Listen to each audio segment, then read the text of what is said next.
वंदे मातरम।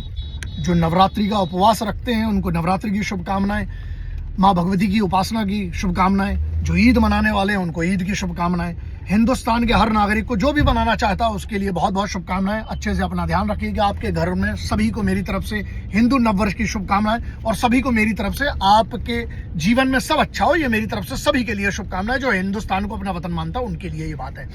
अब यहाँ पर एक बड़ी चीज जो चूक रही है मुझे लगता है, जिसपे मीडिया कभी बात नहीं करता है या ज्यादा उस पर चर्चा नहीं होती, वो होता है बच्चों का एग्जाम हुआ, अब एग्जाम के बाद आने वाले रिजल्ट।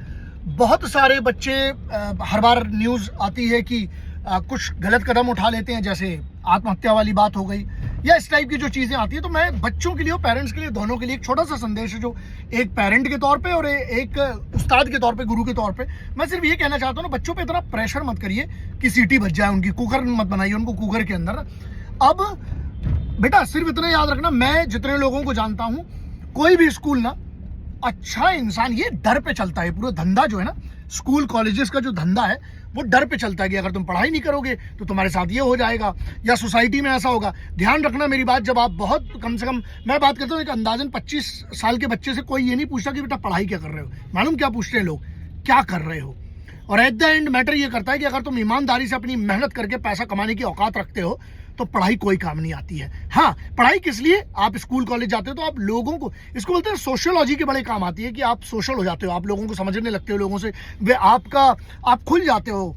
आप जैसे कोई इंट्रोवर्ट है तो वो बच्चों से मिलेगा, लोगों से मिलेगा, तो थोड़ा सा उसको ये एहसास होगा कि किस प्रकार के लोग होते हैं। लेकिन मेरी बात पेरेंट्स के लिए ये बहुत बड़ा मेरी तरफ से एक मैसेज है, आप फॉलो करें ना करें, मैं तो करता हूँ। मेरे बच्चों को मैंने कभी ना प्रेशर दिया, मैं सिर्फ ये कहता हूँ जो करना है करो, कानून के खिलाफ नहीं होना चाहिए, वतन के संविधान के खिलाफ नहीं होना चाहिए, और देश की एकता और अखंडता के लिए तुम्हारा कोई भी कर्म बुरा नहीं होना चाहिए। उसके अलावा तुम्हें जो करना है करो। और इतनी तो कुवत बच्चों में पैदा कर दी है कि मैं किसी भी बच्चे को मेरे किसी भी बच्चे को पॉकेट मनी देने की जरूरत नहीं पड़ी। सब 13-14 साल से घर का साफ सफाई करो, उसके पैसे मिलते हैं, गाड़ी धो उसका पैसा मिलता है, जो मेरे पिताजी ने मुझे सिखाया कि हराम में कुछ नहीं मिलेगा। और इसीलिए, और जो आत्महत्या का सोच रहे हैं बेटा, एक बात ध्यान रखना, कुछ किसी का कुछ नहीं जाने वाला। 14वें दिन ना, 13 दिन की अगर 13वीं होती है, 14वें दिन तुम्हारे ही लोग तुमको भूल जाएंगे, आंसू भी बंद हो जाते हैं 13 दिन में। तो इसलिए ये आशा मत करना कि तुम्हारे जाने से किसी, अरे बड़े बड़े गए, किसी को किसी की परवाह नहीं है। तुम अपना जीवन समाप्त मत करना, एक बार और प्रयास करना, नहीं हो तो 10 बार और प्रयास करना।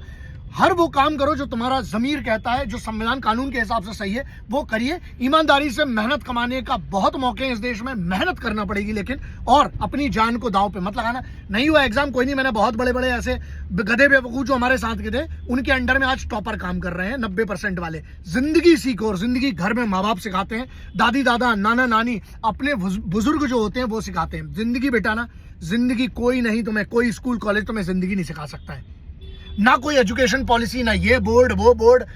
90% का मैं कह सकता हूँ, 90 to 95% का फर्जीवाड़ा चल रहा है। क्यों? क्योंकि डर से।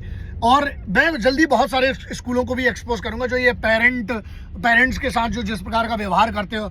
अबे तुमको पैसे देते हैं, है ना, लिमिट में जरा पैसे लेते हो, सर्विस प्रोवाइडर हो। समझ में ये नहीं था। मेरे एक मित्र, कल चर्चा चल रही थी परसों, कमाल की बात यह है कि पेरेंट्स को इतना सारा एक लिस्ट दे देते हैं कि ये लाओ वो लाओ, पूरे प्रोजेक्ट 90% पेरेंट्स बना रहे हैं, बच्चा क्या सीख रहा है इसमें, और तुम लोग स्कूल में क्यों नहीं बनवाते हो फिर?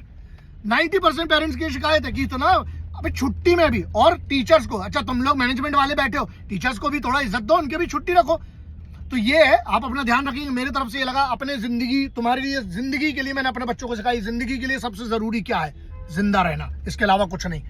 बाकी सब होता रहता है। जिस चीज पर आज तुम रोओगे ना, तुम देखना 2-4 साल बाद उसी पर हंस रहे होगे।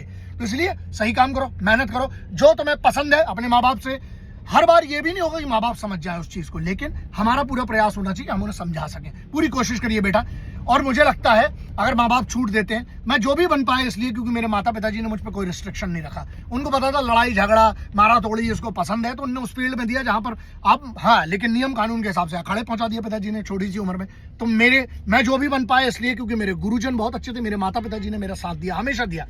मेरी भी उनसे अनबन होती है, आज भी होती है, उसमें क्या फर्क पड़ता है। लेकिन ये बात ध्यान रखना, उनका हक है, वो मेरे बच्चों से होगी। यही जनरेशन चलती रहती है, यही तो है थोड़ा नोक झोंक। क्या है ना, थोड़े से मसाले नहीं होंगे ना तो खाने में मजा नहीं आएगा। इसलिए यही परिवार है, ऐसे ही हमारा राष्ट्र चलता है। ध्यान देना। और पेरेंट्स थोड़ा अपने बच्चों को ना, उनको जोकर जानवर मत बनाओ, इतना भी मत कर दो कि वो बिल्कुल इतने ज्यादा डिसिप्लिन हो जाए कि उनका बचपन ही खो जाए। तो इसलिए थोड़ा सा आप देखिएगा, अनुशासन जरूरी है, बदतमीजी नहीं होना चाहिए, लेकिन शरारती जरूरी होना चाहिए। और आप अगर उनको कॉन्फिडेंस दोगे तो आपके बच्चे कभी ऐसा निर्णय ले लेंगे। और ये रिश्तेदारों की छोड़ो, ये तो साला तुम्हारा बच्चा कुछ भी बन जाएगा ना, अधिकारी भी बन जाएगा तो भी वो सुनाएंगे। ठीक है, ध्यान रखिएगा। जय हिंद, वंदे मातरम, इंकलाब जिंदाबाद, भारत माता की जय।